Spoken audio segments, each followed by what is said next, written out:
నీవు దేహస్వరూపుడు, You have the body. నీవు దేహి కాదు. You are not the indweller. నీ లోపల ఉండేటువంటి ఒక దివ్య శక్తియే దేహి. The divinity latent in you is God himself. అట్టి దివ్యత్వం అనేటువంటిది సర్వుల యందు ఉంటున్నది.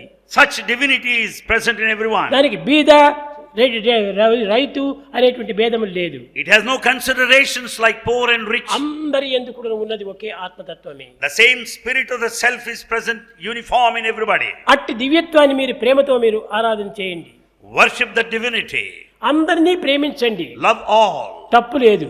Nothing wrong in it. కానీ ఎట్టి ప్రేమ స్వార్థరహితమైనటువంటి ప్రేమ, What sort of love? Selfless love. దేహాభిమానం కానటువంటి యొక్క ప్రేమ నీవు అందరికి నీ సమత్వంగా ఉంటుంటాది. That love which is beyond body attachment is present everybody. దేహాత్మ భావం అనేటువంటిది కేవలం సంకుచితమైన భావాన్ని పొందుతుంది. This body attachment is narrow-mindedness. ఇది కేవలము దేహానికి దేహమే సంబంధము.